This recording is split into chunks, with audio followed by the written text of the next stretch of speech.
आज की क्लास में हम लोग इलेक्ट्रिक डाइपोल की स्टडी करेंगे। इलेक्ट्रिक डाइपोल होता क्या है, उसके इंट्रोडक्शन को जानेंगे कि इलेक्ट्रिक डाइपोल के सिस्टम में किस किस तरह की कैरेक्टरिस्टिक आती है, क्या है इलेक्ट्रिक डाइपोल, उसके इफ़ेक्ट कैसे होते हैं, इन सारी चीज़ों को डिस्कस करेंगे। अगर हम इलेक्ट्रिक डाइपोल को सोचें तो हमारे यूनिवर्स में बहुत सारे इलेक्ट्रिक डाइपोल्स का फॉर्मेशन होता है, ढेर सारे इलेक्ट्रिक डाइपोल्स हैं।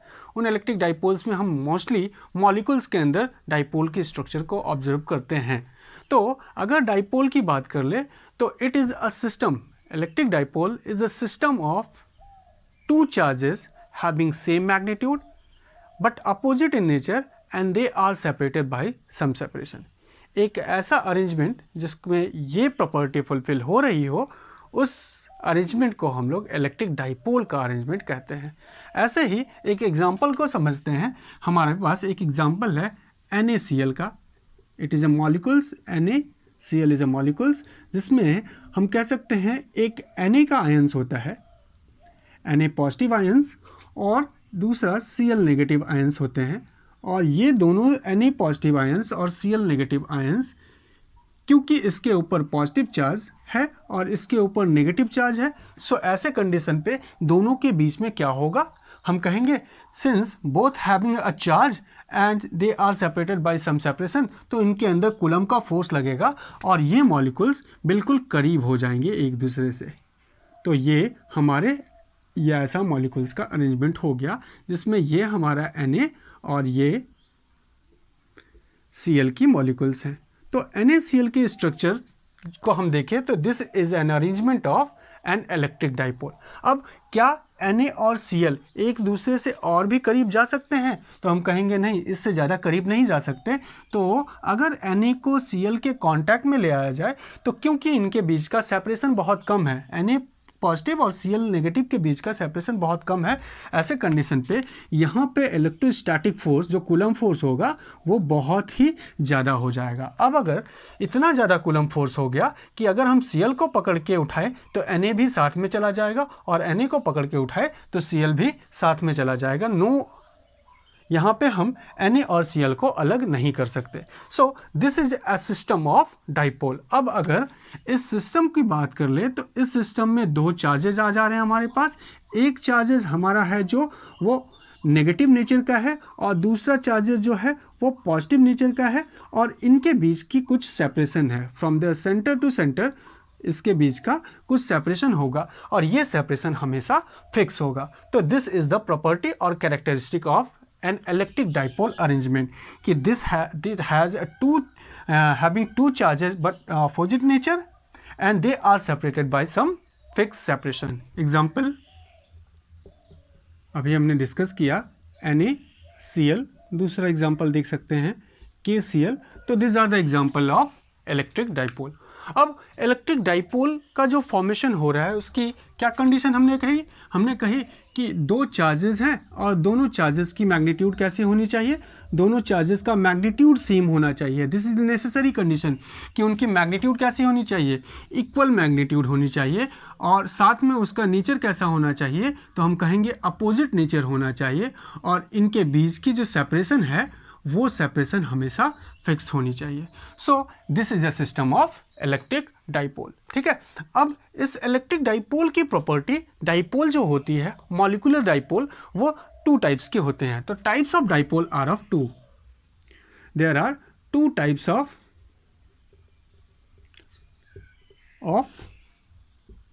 Dipole in molecules. मॉलिक्यूल्स में कितने टाइप्स के डाइपोल्स मिलते हैं, तो हम कह सकते हैं कि ये टू टाइप्स के होते हैं। अब ये टू टाइप्स हैं क्या? पहला जो सिस्टम है जिसको हम कह सकते हैं परमानेंट डाइपोल। Permanent dipole. तो कुछ मॉलिक्यूल्स ऐसे होते हैं जिनके अंदर डाइपोल की प्रॉपर्टी, जो कैरेक्टरिस्टिक हमने कहा कि they have a fix magnitude but opposite nature and separated by some separation, ऐसी प्रॉपर्टी होती है, और वैसे सिस्टम को हम कहते हैं परमानेंट डाइपोल का मॉलिक्यूल्स। एग्जांपल देखिए तो परमानेंट डाइपोल सिस्टम का मॉलिक्यूल्स ऐसा होता है, they have their own property of dipole. It has own system of dipole. कैसे ओन सिस्टम है इसको समझते हैं। फॉर एग्जाम्पल अगर हम वाटर की बात कर ले, एग्जाम्पल H2O,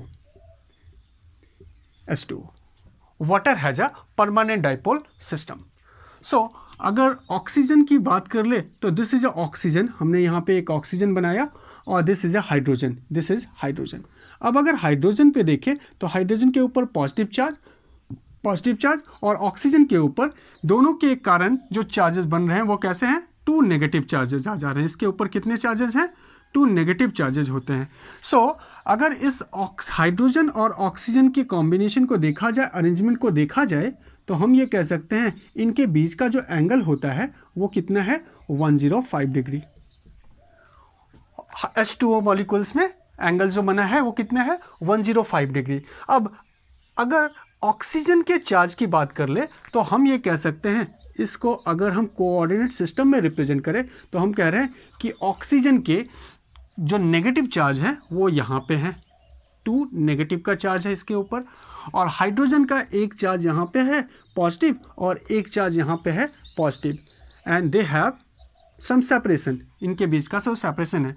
सो अगर इस पॉजिटिव और इस पॉजिटिव के सेंटर को देखा जाए तो हम कहेंगे ये और ये दोनों क्या सेंटर इनके बीचों बीच लाई करेगा। तो लेट हम कह ले कि इन दोनों का जो सेंटर लाई किया वो कहाँ लाई किया, इस चार्ज के इफेक्टनेस का और इस चार्ज के इफेक्टिव होने का जो सेंटर लाई किया, पॉजिटिव चार्ज यहाँ है और पॉजिटिव चार्ज यहाँ है, तो उनका जो सेंटर ऑफ चार्जेज होगा वो इस पॉइंट पे होगा। तो यहाँ पे 2 पॉजिटिव चार्ज का इन दोनों के कारण जो सेंटर लाई करेगा। सिमिलरली ऐसे हम कह सकते हैं इसका पॉजिटिव चार्ज, इसके पॉजिटिव चार्ज का सेंटर यहाँ पे हुआ। अब देखें तो यहाँ -2 और यहाँ पे +2 और इनके बीच का सेपरेशन। तो this is a system of dipole. तो हमने देखा कि H2O मॉलिक्यूल्स में परमानेंट डाइपोल सिस्टम होता है। तो H2O molecules is a permanent dipole molecules. Then next जानेंगे हम लोग that has non permanent dipole. Non permanent dipole, ऐसे molecules non permanent dipole molecules कहे जाते हैं जिसको अगर हम इलेक्ट्रिक फील्ड, ये जो है permanent dipole molecules in the absence of electric field, वो कैसा, it has own system of dipole in absence of electric field, absence of electric field. अगर इलेक्ट्रिक फील्ड ना हो तब भी इसका परमानेंट डाइपोल सिस्टम होता है, डाइपोल के सिस्टम के जैसे ये एक्ट होते हैं। लेकिन नॉन परमानेंट डाइपोल मॉलिक्यूल्स ऐसे होते हैं जिन मॉलिक्यूल्स की अपनी खुद की डाइपोल सिस्टम नहीं होती है, लेकिन जब हम एक्सटर्नल इलेक्ट्रिक फील्ड देते हैं तो वो एक्ट होना शुरू कर देते हैं डाइपोल के जैसा। तो ऐसे molecules it does not have its own system of dipole, its own system of dipole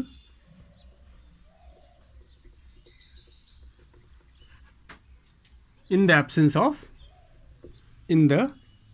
of electric field.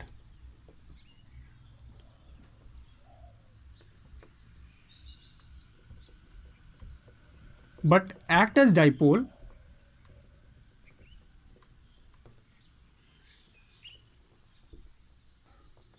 In external electric field. जब हम एक्सटर्नल इलेक्ट्रिक फील्ड देना शुरू करते हैं तो वो डाइपोल के सिस्टम की तरह से एक्ट होना शुरू हो जाते हैं। ठीक है, क्लियर। तो इसका एग्जाम्पल देखा जाए तो हम इसके एग्जाम्पल को कह सकते हैं, example CO2, carbon dioxide molecules. तो कार्बन डाइऑक्साइड मॉलिक्यूल्स को देखा जाए तो हम ऐसा कह सकते हैं, कार्बन डाइऑक्साइड मॉलिक्यूल्स में हमारे पास कार्बन है, दिस इज कार्बन, और ये हमने ऑक्सीजन ले लिया।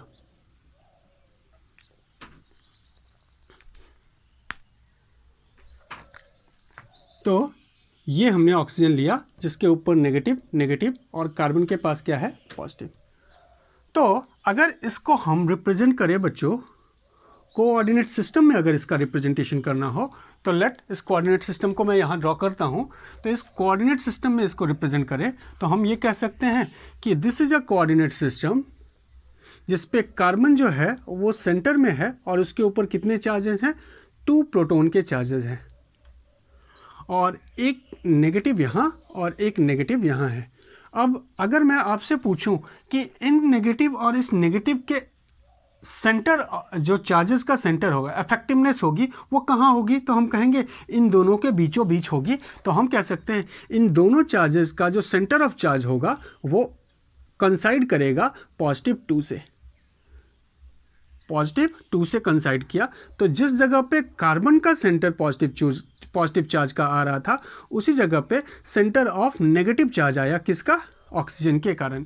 सो दोनों के दोनों क्या हो गए, दोनों के दोनों एक दूसरे के ऊपर कंसाइड हो गए।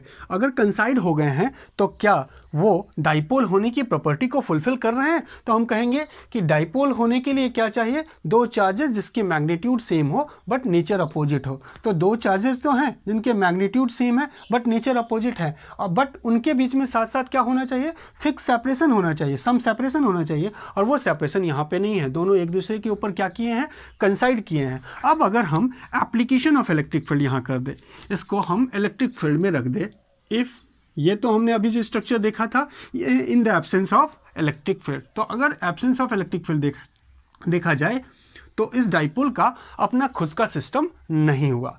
लेकिन अगर हम डाइपोल को इलेक्ट्रिक फील्ड में रख दें, एक्सटर्नल इलेक्ट्रिक फील्ड में रख दें, मान लिया जाए this is the electric field, इस डाइपोल को हमने एक्सटर्नल इलेक्ट्रिक फील्ड में रख दिया। अब अगर एक्सटर्नल इलेक्ट्रिक फील्ड में रख दिया जाए तो हमें ये बात मालूम है कि positive charge moves towards the direction of electric field and negative charge moves opposite to the direction of electric field. So ये देखेंगे कि ये पॉजिटिव चार्ज हमने इलेक्ट्रिक फील्ड कैसे दिया है, लेफ्ट से राइट की तरफ दिया है, तो ये पॉजिटिव चार्ज यहाँ से थोड़ा सा शिफ्ट होंगे इस लोकेशन पे, और ये positive charge along the direction of field move कर जाएंगे। साथ में ये जो नेगेटिव चार्ज होंगे, ये negative charge along the direction of opposite to field move कर जाएंगे, और ये दोनों के दोनों एक दूसरे से जो कंसाइड कर रहे थे, कंसाइड होने से ये पॉजिटिव चार्ज यहाँ आ जाएगा और ये नेगेटिव चार्ज इधर चला जाएगा। अब यहाँ पे इनके बीच में कुछ ना कुछ सेपरेशन हो जाएगा। नाउ जैसे ही पॉजिटिव पॉजिटिव और नेगेटिव नेगेटिव के बीच में सेपरेशन हुआ, नेगेटिव चार्ज यहाँ आ गया और पॉजिटिव चार्ज यहाँ आ गया। अब ये किसके सिस्टम को बना दिए, डाइपोल के सिस्टम को बना दिए, having same magnitude but opposite in nature and they have some separation. तो ऐसे सिस्टम को हम कहेंगे this is a non permanent dipole system with act as a dipole only when there will be an application of electric field. तो जब तक हम electric field नहीं लगाए तब तक हमें ये डाइपोल की तरह से एक्ट नहीं हो रहा था, और जैसे ही हमने एप्लीकेशन दिया इलेक्ट्रिक फील्ड का, इनके अंदर डाइपोल मूवमेंट, डाइपोल के सिस्टम का फॉर्मेशन इसने कर लिया। तो ये हमने बेसिक समझा कि डाइपोल कैसे बन रहा है, डाइपोल बनाने के पीछे क्या रीज़न होने चाहिए। अब अगर हम आगे डिस्कस करें तो हम ये कह सकते हैं कि इन अ डाइपोल, बहुत इंपॉर्टेंट पॉइंट है बच्चों कि डाइपोल के बारे में जाना। Dipole has there are two types of dipole, one is permanent, other is non permanent dipole. अब नेट चार्ज अगर डाइपोल के ऊपर देखा जाए तो what will be the net charge on dipole, तो net charge on dipole, dipole के ऊपर नेट चार्ज क्या होगा, तो हम कह सकते हैं डाइपोल क्या है, एक नेगेटिव चार्ज और एक पॉजिटिव चार्ज को हम एक स्मॉल सेपरेशन से, इनके बीच में स्मॉल सेपरेशन देके, लेट उनके बीच की स्मॉल सेपरेशन को मैं लिख देता हूं 2D। अपनी सिंप्लिसिटी के लिए हम लोगों ने इसे क्या ले रखा है, 2D ले रखा है। इन दोनों के बीच का सेपरेशन क्या है, 2D। तो हम कहेंगे कि what will be the net charge, ये है हमारा डाइपोल का सिस्टम। तो इस डाइपोल के सिस्टम में अगर देखा जाए तो नेट चार्ज क्या होगा, -q + q। Net charge on the dipole will be equals to 0। Dipole के ऊपर नेट चार्ज क्या होता है, 0 होता है। लेकिन यही रीज़न है कि हम डाइपोल की स्टडी करते हैं कि नेट चार्ज 0 होने के बाद भी उसकी कुछ ना कुछ इफेक्टिवनेस होती है। जिस तरीके से अगर हम कहीं पे पॉइंट चार्ज रख दे, एक सिस्टम ऑफ चार्ज रख दे, that is this is a charge, positive charge, और उसके कारण अगर इस लोकेशन पे डिफरेंट लोकेशन पे हम फील्ड निकालना चाहें तो हम कहेंगे कि इस पॉजिटिव चार्ज के कारण वहाँ पे फील्ड होगी।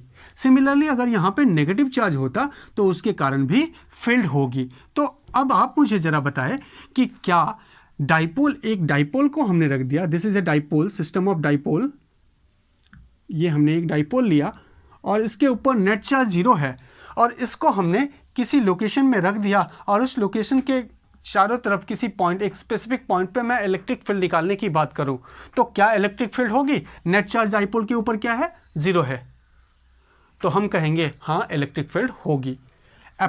उस डाइपोल के ऊपर नेट चार्ज 0 होने के बाद भी उस डाइपोल के कारण इलेक्ट्रिक फील्ड होती है। तो ये बात हम बहुत इंपॉर्टेंट जान के रखेंगे कि net charge on a dipole is 0 although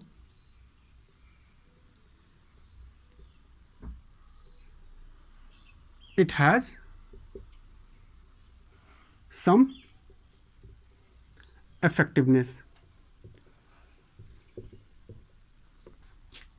उसकी कुछ ना कुछ इफेक्टिवनेस होती है। ठीक है, अब उस इफेक्टिवनेस को देखेंगे, डाइपोल की इफेक्टिवनेस क्या है, उसकी प्रॉपर्टी को जानेंगे। जरा इसके ज्योमेट्री को समझते हैं। तो ज्योमेट्रिकल रिप्रेजेंटेशन देखते हैं डाइपोल का, जियोमेट्रिकल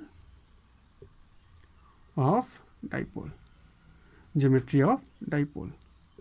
तो डाइपोल की ज्योमेट्री को समझा जाए तो हम ये कह सकते हैं कि ये हमने एक डाइपोल बना लिया, ये कोऑर्डिनेट सिस्टम में, this is A coordinate system, और इस कोऑर्डिनेट सिस्टम में मैंने यहाँ पे नेगेटिव चार्ज रखा और यहाँ पे पॉजिटिव चार्ज रखा। This is a positive charge and this is a negative charge and they are separated by some separation, और उस सेपरेशन को मैं क्या नाम दे रहा हूँ, इधर भी d है और इधर भी d है। ठीक है, अब ये पॉजिटिव चार्ज, ये नेगेटिव चार्ज, उनके बीच का सेपरेशन कैसा, 2d। दोनों चार्जेस के बीच का सेपरेशन, ऑरिजिन से इधर d, ऑरिजिन से इधर d। तो ये क्या हुआ, the separation between the dipole is 2d। Charges कैसे, माइनस क्यू और प्लस क्यू। अब इन डाइपोल्स का जो सेंटर पॉइंट है, this is called centre of dipole. ठीक है, इसको क्या कहेंगे, सेंटर ऑफ डाइपोल कहेंगे। This is the mid point of the dipole, line joining the dipole is called centre of dipole. Effective length कितनी होगी डाइपोल की, तो हम कहेंगे effective length of dipole is the separation between the charges. तो हम कहेंगे effective length is equals to 2 times d। ये हमने इफेक्टिवनेस डाइपोल की लेंथ को डिफाइन करा। अब ये जो लाइन है along the axis, this line is considered as axial line of the dipole. This is axial line of the dipole, and the line which passes from the center of a dipole and perpendicular to the dipole is called equatorial line of the dipole. Line of dipole. ठीक है, तो dipole में देखा जाए तो वो line जो centre से पास हो रही है और perpendicular to the line joining है, उस लाइन को हम क्या बोलेंगे, इक्वेटोरियल लाइन बोलेंगे। और वो लाइन जो लाइन जॉइनिंग के पैरेलल है और दो लाइंस के पे कंसाइड होती हुई जा रही है, उसे हम एक्सियल लाइन बोलेंगे। और डाइपोल को टच करने पे जहाँ पे इक्वेटोरियल लाइन और एक्सियल लाइन एक दूसरे को इंटरसेक्ट करेंगे, उनको कहेंगे सेंटर ऑफ डाइपोल। साथ में the separation between the two charges is considered to be effective length of the dipole, and it is considered to be 2d for our simplicity. आप चाहो तो इसे l या d भी कंसिडर कर सकते हो, लेकिन 2d कंसिडर कर लेना हमारे लिए न्यूमेरिकल प्रॉब्लम सॉल्व करने के लिए आसान होता है। ठीक है, तो साथ में अगर हम इस एक्सियल लाइन को हम हेड ऑन लाइन भी कहते हैं, हेड ऑन लाइन। ठीक है, क्लियर है, हेड ऑन लाइन कहते हैं और साथ साथ एंड टू एंड लाइन कहते हैं, end to end line. So axial line को हम कई डिफरेंट नेम से जानते हैं। पहला एक्सियल लाइन, दूसरा हेड ऑन लाइन और तीसरा एंड टू एंड लाइन। उसी तरह से इक्वेटोरियल लाइन को भी हम साइडवेज लाइन कहते हैं, साइडवे लाइन और ब्रॉड साइड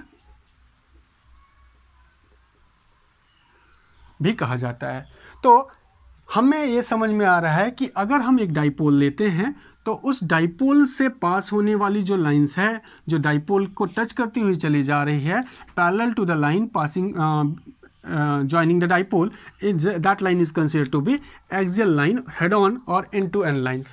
और वो लाइन जो सेंटर ऑफ डाइपोल से पास हो रही है परपेंडिकुलर, उसको इक्वेटोरियल, साइडवेज और ब्रॉड साइड लाइन कही जाती है, और डाइपोल के बीच के सेपरेशन को effective length of the dipole कहा जाता है. ठीक है, अब इस डाइपोल की इफेक्टिवनेस की बात कर ले बच्चों, तो नेक्स्ट हम टॉपिक जो जान रहे हैं वो है इफेक्टिवनेस ऑफ डाइपोल. इफेक्टिवनेस